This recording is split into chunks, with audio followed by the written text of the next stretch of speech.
Bueno, pues nos toca nuestra conferencia inaugural precisamente con el padre Misael.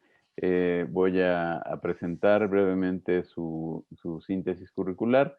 Misael Enrique Mesa Rueda, de la Compañía de Jesús. Actualmente es director de Pastoral y profesor de la Maestría de Humanidades y Ciencias Sociales de la Pontificia Universidad Javeriana en Cali. Doctor en Filosofía por la Pontificia Universidad Javeriana de Bogotá. Master of Arts in Philosophy por Boston College, teólogo y licenciado en Filosofía por la Pontificia Universidad Javeriana de Bogotá y licenciado en Ciencias de la Educación por la Universidad de La Salle de Bogotá.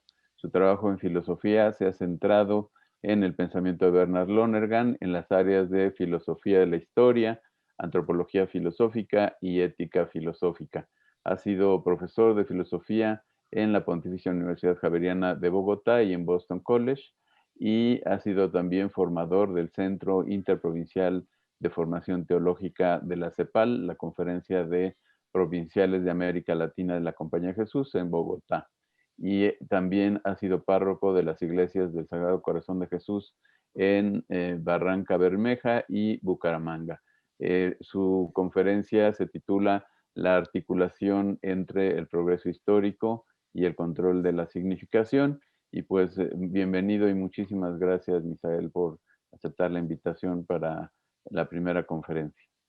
Bueno, muchísimas gracias, Juan Martín, por esta amable presentación. Igualmente agradezco a los organizadores del comité, a los organizadores de este evento latinoamericano sobre el Lonergan por invitarme a ser parte de este espacio de conversación entre nosotros y que podamos, con base en el pensamiento de este gran autor, poder también nosotros ir encontrando luces en las situaciones complicadas que vivimos en el hoy de nuestra historia. Yo quisiera pues, recordar con ustedes que la preocupación de Lonergan por la historia aparece de muy temprano en su reflexión. Después de fallecido, se encuentra en sus archivos personales una carpeta que se ha titulado Carpeta sobre la Historia, en la cual encontramos una serie de artículos que él escribió entre el año de 1934 y 1938, artículos que tenían que ver sobre cómo poder incidir, ¿no?, en la historia desde una elaboración de una teoría crítica de la misma. Y ya hacia el final de su vida en un simposio que se llamó Inquiry as Commitment, él hizo esta frase, o dio esta frase que ha sido una frase, yo creo, muy iluminadora para los que trabajamos un poco Lonergan, y es que todo su esfuerzo ha sido introducir la historia en la teología, ha sido como todo su trabajo. Entonces ahí vemos que ha sido una preocupación permanente el tema de la historia en Lonergan. Y además, pues Lonergan vivió a través de su vida pues toda una serie de sucesos bastante, diríamos, impactantes.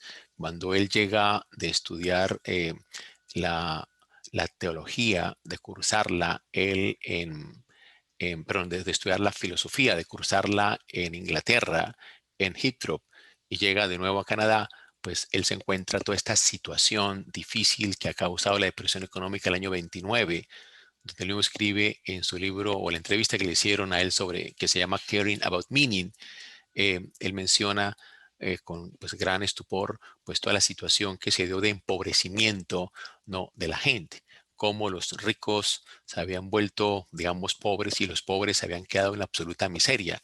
Y de allí él plantea la necesidad de entender la dinámica de los eventos para poder impactar positivamente en ellos. Entonces, digamos que toda esta preocupación de por la historia es algo que aparece desde un inicio en su pensamiento y que estuvo presente a lo largo de toda su vida. Incluso uno de los grandes comentaristas y estudiosos de Lonergan, Frederick Crowe, ¿no?, él menciona que si quisiéramos leer a Lonergan esencial, dice él, lo dice en alguna de sus ponencias, pues deberíamos hacerlo desde la historia como una categoría clave para poder entender todo su pensamiento. Digamos, como esto es digamos, una abrebocas de lo que yo quisiera ahorita presentarles.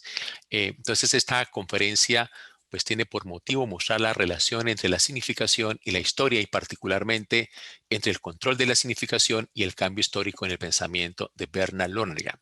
Voy a trabajar en 4 apartados. El primero, la relación entre sujeto e historia. El segundo, la relación entre sujeto y cultura y cómo aparece Cosmópolis.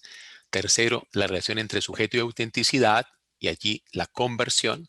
Y por último, la relación entre sujeto y cambio de horizonte y su influjo en el cambio histórico. Van a ser como los 4 apartados de esta reflexión. Primero, acerca de sujeto e historia. Búsqueda de un fin superior que trasciende al ser humano. La historia es el ámbito general de los procesos propiamente humanos que se desenvuelven en el escenario establecido por la probabilidad emergente. Los procesos propiamente humanos son los que en el sujeto, individual y comunitariamente, se desenvuelve orientados al propósito de la formación del hombre por el hombre y al servicio de un fin superior que lo trasciende. La probabilidad emergente comprende, en relación con lo histórico, el horizonte total de lo posible, el conjunto global de lo probable y la multiplicidad completa de lo ocurrido en lo que tiene que ver con lo humano. Es decir, sublimando lo natural, la historia comprende lo inteligente, lo racional y lo espiritual del sujeto en su doble carácter de cognoscente y actor moral. El ser humano es, y aquí hay una definición de Lonergan en Insight, en cualquier etapa de su desarrollo, una unidad individual existente, diferenciada por conjugados físicos, químicos, orgánicos, psíquicos e intelectuales. Hasta aquí la cita de Lonergan. Es una integración superior de organismo, psique y conciencia inteligente en el que el desarrollo intelectual procura una integración superior del psíquico y el psíquico procura una integración superior del orgánico. El organismo humano, en virtud de la ley de la integración, se desarrolla en aras de la psique y la psique madura en aras de la inteligencia, la razón, la responsabilidad y el amor autotrascendentes. La iniciativa del desarrollo humano puede ser orgánica, psíquica, intelectual o externa. La iniciativa del desarrollo humano es orgánica cuando el organismo en su dinamismo orientado de modo ascendente busca una integración superior al convocar imágenes psíquicas y sentimientos. Así el ser humano es impulsado a estar despierto y a dormir, a comer y a beber, a buscar cobijo en el verano y calor en el invierno, a amar, a engendrar hijos y protegerlos. Y estas actividades psíquicas, sensibles y corporales hacen que surja a su vez la familia, la tecnología, la economía, la política, la moralidad y la ley. Segundo, la iniciativa del desarrollo humano es psíquica cuando al integrar su base biológica busca también el ser de por sí una entidad, un valor, el hecho de vivir y desarrollarse. Así surge la intersubjetividad, la compañía, el juego y la destreza artística, el tiempo libre disfrutado con aquellos con quienes nos sentimos en casa, el propósito común, el esfuerzo, el logro, el fracaso, el desastre, el compartir sentimientos en la risa y el llanto. Todo esto es humano y en ello el ser humano funciona primordialmente siguiendo el desarrollo de su capacidad de percepción, de sus respuestas emocionales y de sus sentimientos. Una tercera iniciativa es la intelectual en el desarrollo humano, cuando es impulsada por un problema y nos dispone a comprender, a juzgar, a decidir, a escoger. Y finalmente, la iniciativa de desarrollo humano también puede surgir en un cambio de nuestras circunstancias materiales, en la capacidad de percepción o en los sentimientos de otro, en los descubrimientos de otras mentes y en las decisiones de otras voluntades.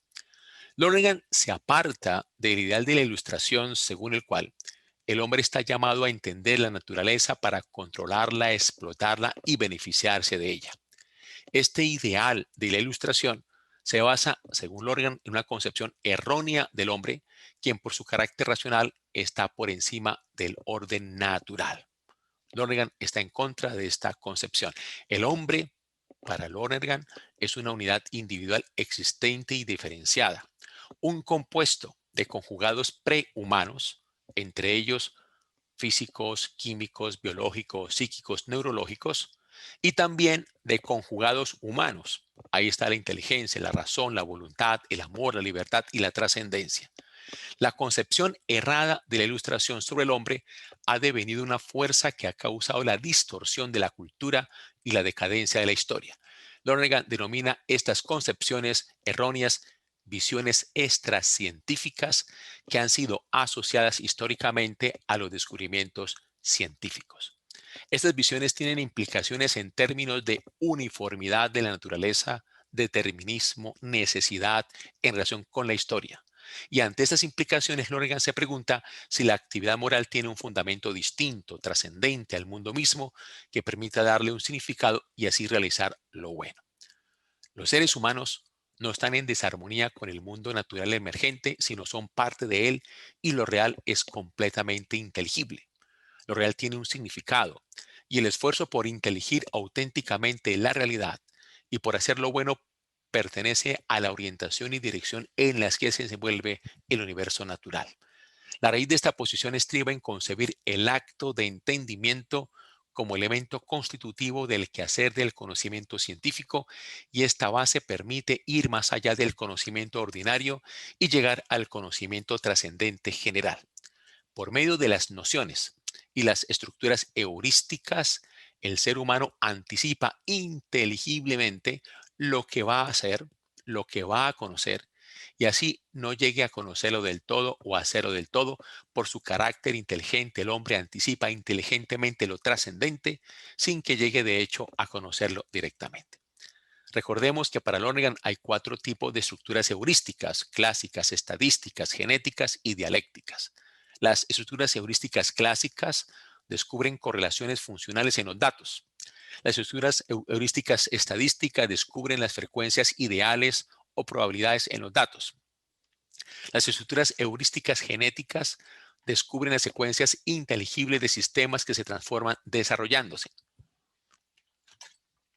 Y las estructuras heurísticas dialécticas descubren las raíces de los conflictos en los asuntos humanos. Las estructuras heurísticas dialécticas, son las que explican por qué el ser humano, y solo el ser humano lo puede hacer, actúa de modo estúpido, insensato e irresponsable. Explican la ininteligibilidad racional del extravío humano y de la distorsión que éste causa. En el ámbito de estructuras heurísticas dialécticas se circunscribe la historia como problema a investigar.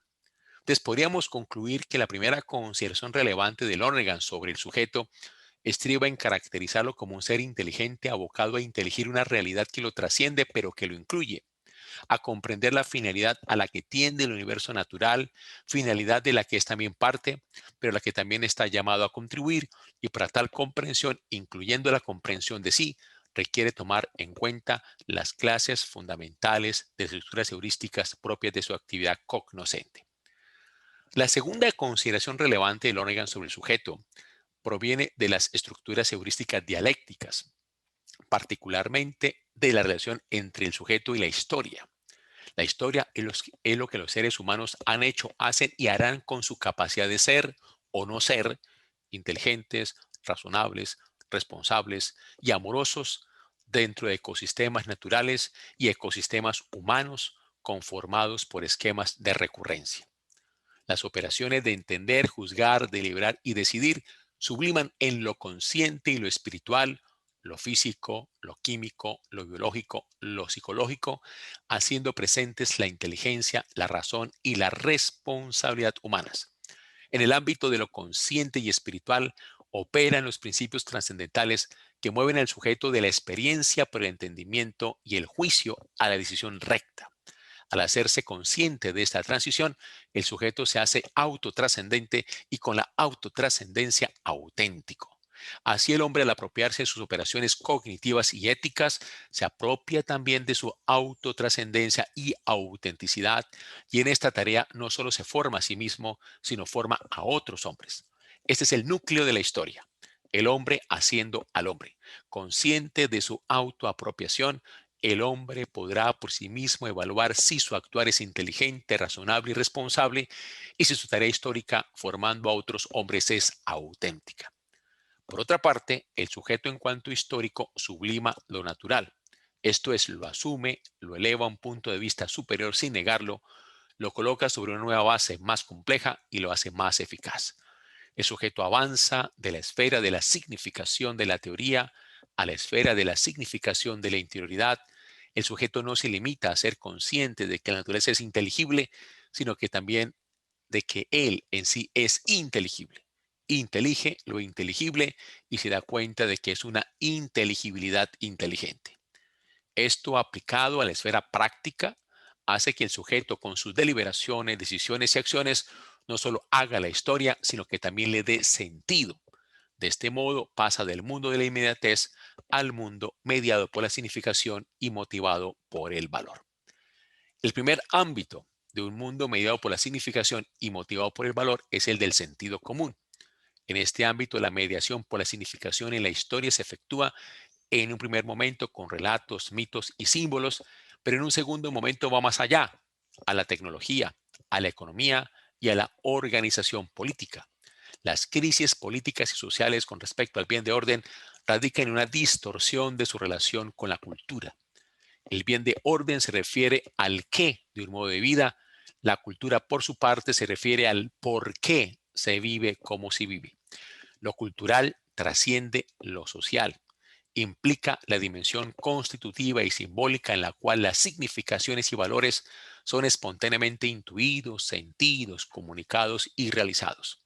La cultura avanza a una fase superior en la medida que la civilización progresa. Esta fase superior es para Lonergan las diferenciaciones de la conciencia, las cuales conforman la superestructura cultural, y esta a su vez tiene la tarea de analizar, examinar, explicitar la infraestructura cultural, que es la cultura cotidiana. Aquí tenemos el segundo ámbito de un mundo mediado por la significación y mediado por el valor, que es la teoría. En este avance está implícito que, abro aquí comillas, si los cambios sociales y culturales son en su origen cambios en las significaciones que son aprendidos y aceptados, los cambios en el control de la significación constituyen las grandes épocas en la historia humana. Aquí cierro comillas. O sea, en otras palabras, los cambios históricos dependen de los cambios culturales y los cambios culturales dependen de los cambios fundamentales en el control de la significación. En adición a esta tesis, Lonergan sostiene que la humanidad posee una finalidad sobrenatural.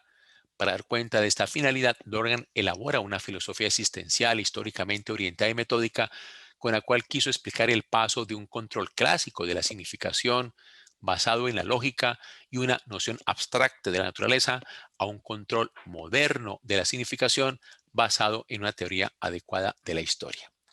Una teoría adecuada de la historia requiere de un control metódico de la significación. El control metódico requiere eso es una cita textual de metodología, a un esquema normativo de operaciones recurrentes y relacionadas entre sí que producen resultados acumulativos y progresivos. Y está aplicado a este método aplicado a la significación exige dejar a un lado una comprensión del hombre basada en la psicología racional, es decir, comprendido como alma, potencias, facultades, hábitos, virtudes, y pasar a una comprensión del hombre basada en la autenticidad. En esta comprensión se pregunta cuál es la realización auténtica de la potencialidad humana, y la respuesta es la autotrascendencia. Y aquí entramos al tercer ámbito del mundo mediado por la significación y motivado por el valor, que es la interioridad. Sin embargo, Lonergan constata que esta realización es ambivalente, es precaria y es dialéctica. Es ambivalente porque el sujeto puede ser auténticamente humano, como puede no serlo. Es precaria porque una vez lograda la autenticidad con gran esfuerzo, está siempre en peligro de retroceder y caer de nuevo en la inautenticidad. Y es dialéctica porque el sujeto se mueve entre la atención y la distracción, entre la inteligencia y la estupidez, entre la razonabilidad y la insensatez, entre la responsabilidad y la irresponsabilidad, entre el amor incondicional y el amor egoísta a su propio interés y conveniencia. De las acciones humanas y sus consecuencias con las que pone en marcha las significaciones sociales y culturales son auténticas en la medida en que acumulativamente sean el resultado de los preceptos trascendentales. Sea atento, sea inteligente, sea razonable, sea responsable. Pero el contrario, dichas acciones y sus consecuencias serán inauténticas en la medida en que son el producto de la inatención, la estupidez, la insensatez y la irresponsabilidad acumulativas. Las operaciones conscientes realizadas en el ser atento, el ser inteligente, el ser razonable, el ser responsable, definen la estructura básica del esquema normativo de operaciones recurrentes y relacionadas entre sí que producen resultados acumulativos y progresivos, requerido para un control metódico de las significaciones y los valores.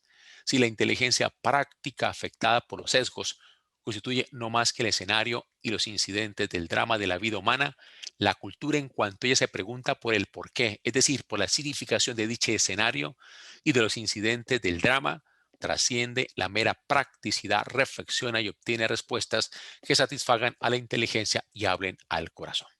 Entonces, hasta aquí el primer punto acerca del sujeto y la historia. Ahora vamos al segundo punto acerca del sujeto y la cultura y cómo allí aparece Cosmópolis.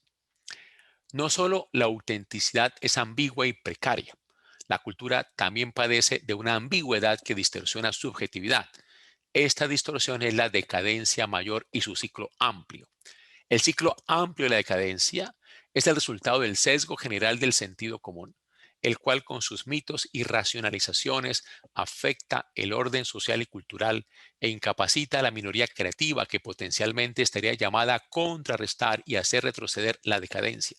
Por ello, para colaborar en un desarrollo auténtico de la cultura y orientar inteligentemente la historia, se necesita de una crítica de la historia. Para Lonergan, esta crítica consiste en una exploración a la luz de la dialéctica de las épocas, de las génesis de los movimientos, de los cambios, del desarrollo y de las vicisitudes de una civilización, rastreando las opiniones y actitudes del momento actual hasta sus inicios. Esta crítica se basa en el uso auténtico de las operaciones del método trascendental: experimentar, entender, juzgar, deliberar y decidir. El uso auténtico de estas operaciones se apoya en un análisis honesto del compuesto en tensión que es el ser humano, enfrenta los problemas de los cuales la gente se da cuenta y convoca las vastas potencialidades y energías contenidas de nuestro tiempo a contribuir a su solución. Y así aparece Cosmópolis como una fuerza normativa y un punto de apoyo. El desarrollo histórico auténtico de la cultura debe propender hacia el logro del bien humano. El bien humano es comprensivo y es el resultado de las operaciones del conocer, deliberar, decidir y actuar. Posee una estructura invariable y transcultural caracterizada por la recurrencia regular de bienes particulares, operaciones humanas coordinadas, un conjunto de condiciones para esas operaciones y un estatus personal. El experimentar conforma los bienes particulares, el entender conforma los bienes de orden y el juzgar práctico conforma los valores. Por otra parte, la conformación del bien humano es una responsabilidad y tarea colectiva. Depende de la cooperación humana y de la adquisición de habilidades y hábitos, los cuales varían según el nivel de diferenciación de operaciones y de funciones al interior de la sociedad. Aquí entran en función los elementos que distinguen Lonergan en el sentido común como objeto: la tecnología, la economía y el sistema político. El desarrollo tecnológico llama a la economía y el desarrollo económico llama a la política. Ideas diferentes en mentes diferentes requieren de mutuos acuerdos. La necesidad de lograr acuerdos eficaces es recurrente. Cada paso en el desarrollo tecnológico y económico es motivo de disenso. Las nuevas intelecciones son comunicadas, se aviva el entusiasmo por la propia posición y ante la tentación de la desintegración social surge el deseo de llegar a una decisión común. La especialidad política del sentido común es el catalizador que congrega a la gente del sentido común. Para ello, Lonergan retomó la noción aristotélica de derecho natural, para quien naturaleza significa un principio inmanente en movimiento y reposo, y traspuso tal significación en el proceso histórico del hombre haciendo al hombre. Esta transposición se basó en el reconocimiento de que solo en la medida en que la fuente inmanente llegue a revelarse en sus efectos, en el orden de funcionamiento de la sociedad, en la vitalidad y logros culturales, en el desenvolvimiento de la historia humana, la multiplicidad de responsabilidades aisladas converge en un único objeto que puede merecer atención colectiva. Ya aquí pasó al tercer punto, y es la cultura en busca de la autenticidad, la conversión.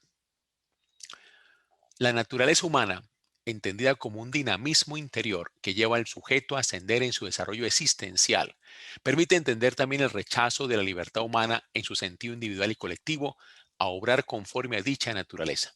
De allí que la historia termine siendo una verificación o una refutación de la validez del modo de vida de los seres humanos, aun cuando ésta sea un experimento diseñado y dirigido no solo por la elección y decisión humanas, sino también por la dialéctica de la historia, por la interacción de principios radicalmente opuestos que dan lugar a procesos de progreso y decadencia. La cultura tiene una función normativa. Se pregunta el porqué o la significación de lo que el hombre hace y valora. La cultura propende por la realización del bien humano. El bien humano es comprensivo y es el resultado de las operaciones conscientes de experimentar, entender, juzgar, deliberar, decidir y actuar. El núcleo de la cultura, en su función normativa, serán las procesiones de la actividad consciente en relación con las operaciones particularmente inteligentes y espirituales. Tales operaciones difieren de aquellas cuya causa es material, por ello no pueden entenderse de las leyes, sean genéricas o específicas, que rigen lo material. De allí que las leyes espirituales que rigen tales procesiones mm, o emanaciones inteligibles de la actividad consciente no son genéricas ni específicas, sino trascendentales. Esto explica el por qué el sujeto, por medio de su inteligencia, puede llegar a ser el maestro de sí mismo, a ser capaz de gobernarse y determinarse a sí mismo, a ser autónomo.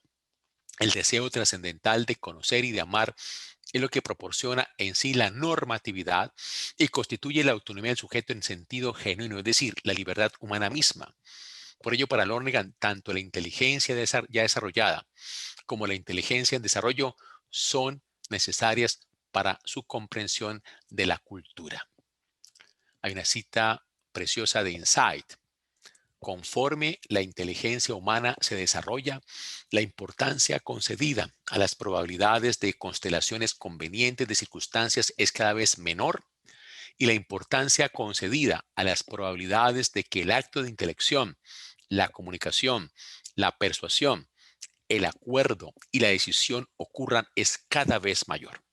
El ser humano no tiene que esperar a que su entorno lo configure. Hasta aquí la cita de Lonergan en Insight. En el proceso de generar y desarrollar la tecnología, la economía y el sistema político, el tramo humano no es solo inteligible, sino también es capaz de ser cada vez más inteligente, puesto que es cada vez más el fruto del acto de intelección y de la decisión. De allí que los actos de intelección que son accesibles, convincentes y potencialmente operantes en la comunidad pueden llegar a tener más influjo en ella que los factores externos y tangibles. La cultura, para desarrollarse históricamente, necesita de una fuerza normativa y un punto de apoyo que es la cosmópolis, la cual es una anticipación heurística de lo que puede ocurrir cuando la autoridad es legitimada, no por el poder, sino por la autenticidad. Esta legitimación normativa hace posible diferenciar autoridades de autoridad. Las autoridades son los funcionarios a quienes les ha sido confiadas ciertas funciones y se les ha delegado ciertos poderes. En cambio, la autoridad pertenece a la comunidad, que tiene un campo común de experiencia, modos comunes y complementarios de entendimiento, juicios comunes y propósitos comunes. La autoridad refiere a la comunidad que es portadora de un mundo común mediado por la significación y motivado por el valor, y la validez de estas significaciones y valores es legitimada por la autenticidad. Si el poder no es sustentado por la autoridad, el poder termina siendo solo poder. Ahora bien, ¿qué hace posible la legitimación de la autoridad por la autenticidad? La conversión. La conversión es, cito a Lonergan en Metodontología, una transformación del sujeto y de su mundo, un cambio, sin duda preparado, de marcha y dirección, que fructifica en una secuencia acumulativa de desarrollos engranados a todos los niveles y en todos los sectores de la vida humana. Hasta aquí la cita de Lonergan. Lonergan distingue tres tipos de conversión: la conversión intelectual, la conversión moral y la conversión religiosa. La conversión intelectual es una clarificación radical y, en consecuencia, la eliminación de un mito extremadamente tenaz y engañoso que se refiere a la realidad, a la objetividad y al conocimiento humano. Lleva al sujeto a comprender que el acto de conocer no es solamente ver, es experimentar, entender, juzgar y creer. Los criterios de la objetividad no son solamente los criterios de la visión ocular, son los criterios combinados de experimentar, entender, juzgar y creer. La realidad conocida no es la realidad que se ve, sino es dada en la experiencia, es organizada y generalizada en el entender y afirmada en el juzgar y el creer. La conversión intelectual conduce a identificar lo real con el ser, la objetividad con la indagación inteligente y la reflexión racional, y el conocimiento con el proceso acumulativo que empieza con la experiencia, pasa por el entendimiento y termina con el juicio. Lonergan diferencia el mundo de la inmediatez, donde los objetos son inmediatamente presentados a las operaciones de la conciencia, del mundo mediado por la significación, donde la conciencia, mediante la imaginación, el lenguaje y los símbolos, opera de una manera compuesta, inmediatamente con relación a la imagen, la palabra y el símbolo, mediatamente con relación a lo representado o significado. El mundo mediado por la significación comprehende la perspectiva del sentido común de las cosas en relación con nosotros, con sus procedimientos espontáneamente descriptivos, y la perspectiva teórica de las cosas en relación entre sí y con sus procedimientos explicativos diferenciados. En El Dios unitrino, Doctrinas, Lonergan subraya la importancia dentro del mundo mediado por la significación del avance cognitivo de una significación religiosa del sentido común hacia una significación controlada por la lógica y la teoría. Las doctrinas se elaboran y se desarrollan históricamente. En el desarrollo de las doctrinas, según Lonergan, está implicada la apropiación de la autoconciencia racional del sujeto, que le lleva a responder a la pregunta de la teoría cognitiva: ¿qué es lo que hacemos cuando conocemos? Y de la epistemología: ¿por qué eso que llamamos conocimiento es conocimiento? En Insight, Lonergan se centró en la interioridad del sujeto en cuanto cognoscente para objetivar la experiencia interna del origen del entendimiento, del juicio y de la decisión. Esto lo llamó el método empírico generalizado. El método empírico generalizado le permite al sujeto pasar del mundo de la inmediatez de la experiencia consciente no conocida al mundo mediado por la significación. Y el método de ontología Lonergan articula los contenidos que se elaboran sucesivamente en el desarrollo de las doctrinas con el problema del realismo dogmático y luego con el realismo crítico, en términos de la distinción entre el mundo de la inmediatez y el mundo mediado por la significación. Esta articulación le da a Lonergan el punto inicial para comprender la función de la hermenéutica en las ciencias sociales, las ciencias humanas, la filosofía y la teología. Para Lonergan, la interpretación de Nietzsche y de Freud sobre el mundo mediado por la significación, que ha animado la hermenéutica actual de la sospecha, ha mostrado que las significaciones del sujeto pueden o ser meras distorsiones causadas por una voluntad de poder narcisista o encubrir valoraciones alimentadas por intereses vacíos orientados a las emociones inconscientes, las cuales en su conjunto son denominadas por Lonergan como el sesgo dramático. Esto plantea la pregunta por el valor: ¿qué es lo realmente valioso? Después de Insight, Lonergan descubre la noción trascendental del valor y propone que los sentimientos son la masa y el momento de la vida humana. Esto le permite reconocer que el amor prima sobre el conocimiento y que el amor, el estar enamorado de Dios, es la significación de la conversión religiosa.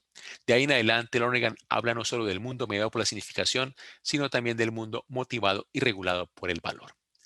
Parecería que la conversión en su triple modalidad, tal como lo propone Lonergan, intelectual, moral y religiosa, sucederían en ese orden: primero lo intelectual, segundo lo moral, tercero lo religioso. Pero para Lonergan eso no es así. Para él, la conversión religiosa, en vez de ser la tercera en un orden de secuencia, es la primera en orden de fundamentación. El amor auténtico, es decir, la conversión religiosa, funda la conversión intelectual y la conversión moral. De ordinario, comillas, cito aquí a Lonergan, el método de teología: la conversión intelectual depende de la conversión moral y religiosa, y la conversión moral depende de la conversión religiosa. Hasta aquí la cita de Lonergan. Pero la secuencia no termina aquí. Lonergan añade: la conversión religiosa depende del don que Dios hace de su gracia. Es la gracia de Dios el principio que hace posible la conversión religiosa y las otras conversiones. Profundicemos un poco en la noción de gracia para Lonergan. Lonergan distingue tres tipos de gracia: la gracia actual, la gracia operante y la gracia cooperante. En un texto llamado El orden sobrenatural, que es de 1946, Lonergan define de modo original la gracia actual. La gracia actual, y aquí comillas de ese texto: la gracia actual interior está compuesta esencialmente de actos segundos del intelecto y de la voluntad que son vitales, principales y sobrenaturales. Cierro comillas. Para nuestro propósito, el adjetivo relevante es principal. Un acto principal es aquel que es causa eficiente de otros actos. En el orden del conocimiento, un acto principal es un acto de entendimiento, sea directo o inverso o reflexivo o deliberativo. En el orden de la decisión, un acto principal es el desear un fin. Posteriormente, Lonergan asociará el deseo de un fin basado en Joseph de Finance con el acto de libertad vertical. El acto de libertad vertical es el desplazamiento del sujeto de un horizonte a otro cuando este desplazamiento es una función de la conversión. Los actos interiores sobrenaturales principales son actos ocasionados por Dios de modo inmediato en el sujeto, es decir, sin que intervenga causa eficiente alguna por parte del sujeto. Son actos que causan actos de entendimiento y de deseo hacia un fin que es fruto de un cambio de horizonte. Aquí Lonergan diferencia los actos que son causa de otros actos y los actos que son causados por otros actos. Pero ya he dicho, los actos que son causa eficiente de actos de entendimiento y de deseo de un fin, lo llama Lonergan gracia actual. Los actos de entendimiento y de deseo de un fin que son causados por la gracia actual, Lonergan los llama gracia operante. Y cuando el sujeto asiente con la gracia operante y coopera con ella, aparece un tercer tipo de gracia, que es la gracia cooperante. Para Bob Doran, son actos interiores sobrenaturales principales o gracias actuales estos tres. Uno, el acto de entendimiento inverso de que la violencia que responde con mal al mal no soluciona nada. Segundo, los actos de entendimiento directos, reflexivos, deliberativos, vinculados a la no violencia activa. Y tercero, la opción fundamental de responder con bien al mal. Aquí yo tengo unas consideraciones de la clase actual, pero las voy a pasar porque yo creo que para poder avanzar hacia el siguiente punto. Entonces, acerca de la gracia actual interior, para Lonergan, fungen las facultades del intelecto y de la voluntad. En la facultad del intelecto es un acto de entendimiento particular que funciona como fuente de entendimiento, conocimiento, sabiduría y consejo y que es causado por Dios sin mediación ni causa eficiente alguna de parte del sujeto. Y en la facultad de la voluntad es un acto de desear un fin sobrenatural o un fin particular como un bien moral natural, acto que es causado por Dios de modo inmediato en el sujeto, sin intervención de causa eficiente alguna por parte de él. Luego, una vez plantea la función esencial de la conversión en la autenticidad, de la conversión religiosa en la conversión y de la gracia actual en la conversión religiosa, veamos la relación inteligible, según Lonergan, entre el vector creador y el vector sanador en el desarrollo humano.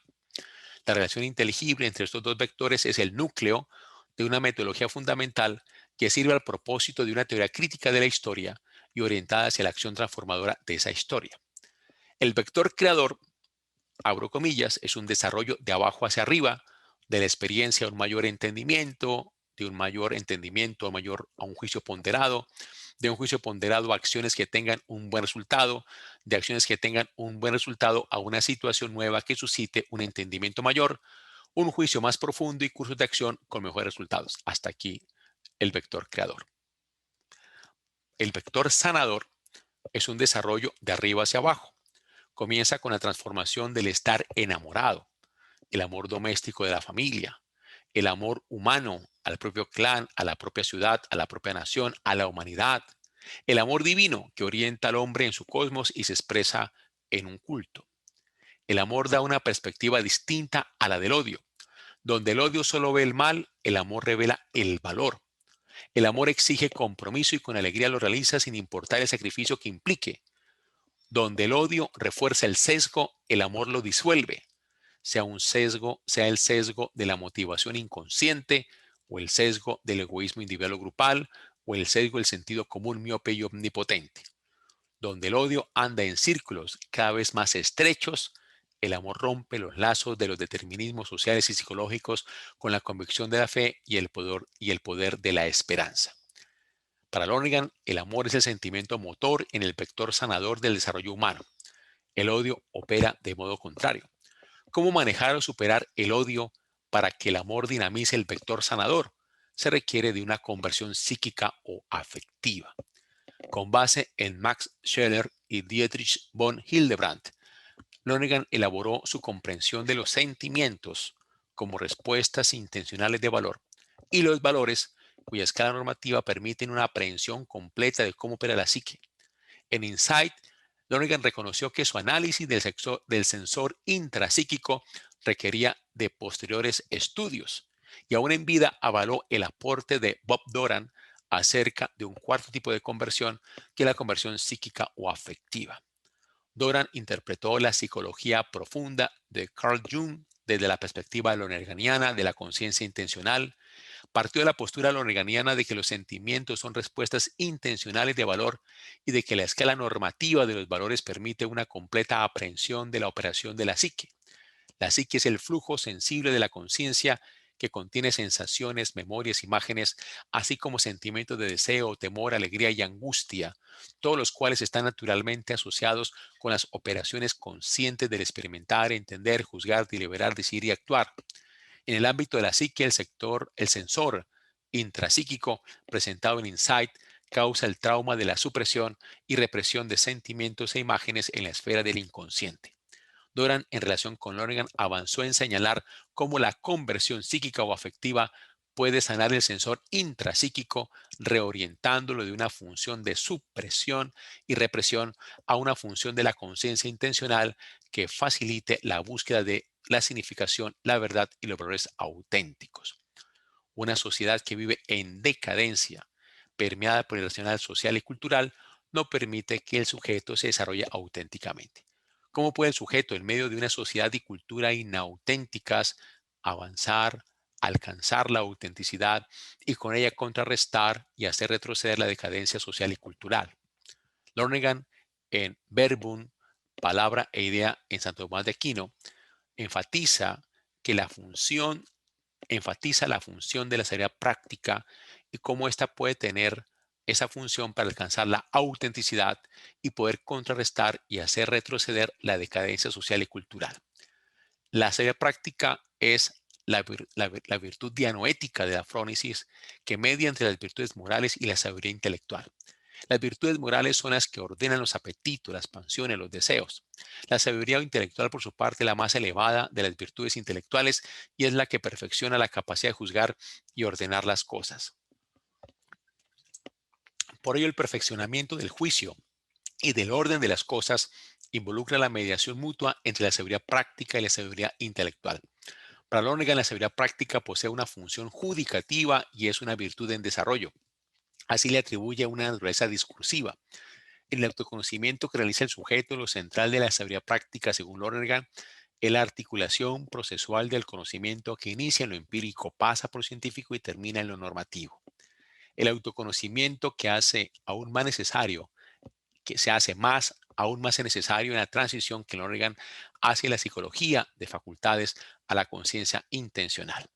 Esta transición le permitió a Lonergan concebir los sentimientos como respuestas intencionales de valor y priorizar el amor sobre el conocimiento.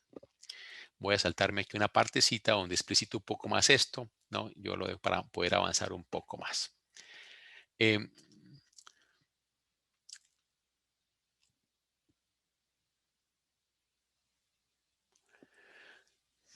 Yendo al método empírico generalizado como una metodología básica que nos permite realizar ese control metódico, es importante recordar que para Lonergan estar atento no es solo generalizar a todos los sentidos lo que se entiende por observar en el sentido de la vista, sino que se refiere también al dinamismo de la espontaneidad sensible.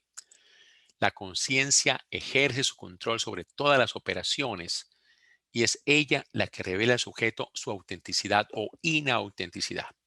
Sin embargo, la espontaneidad sensible puede estar bloqueada por el sesgo dramático causado por el sensor intrapsíquico inconsciente mencionado previamente.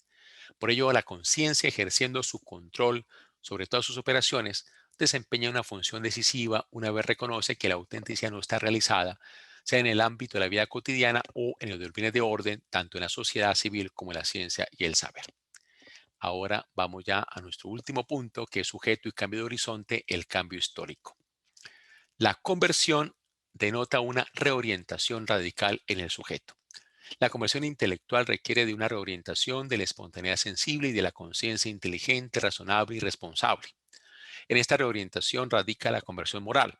Sin ella no es posible que el sujeto transite de la inautenticidad a la autenticidad y sea completamente responsable. Para Lonergan, la conversión moral hace posible el giro del actuar movido por satisfacciones, donde la liberación responde a la pregunta ¿qué gano yo con esto?, a actuar conforme a los verdaderos valores, donde la liberación responde a la pregunta ¿qué es lo realmente valioso? La conversión moral libera al sujeto de la opción egoísta por el propio valer, querer e interés y lo lleva a decidir responsablemente conforme a valores motivado por lo que dichos valores en sí implican. Sin embargo, la libertad y responsabilidad son afectadas negativamente por los sesgos. Cambiar notablemente de horizonte de uno distorsionado por cualquiera de estos sesgos se realiza según Lonergan, comillas, el método de ontología, no apoyándose en ese mismo horizonte, sino enfocando una alternativa diferente y a primera vista incomprensible y pasando luego por una conversión, cierro comillas.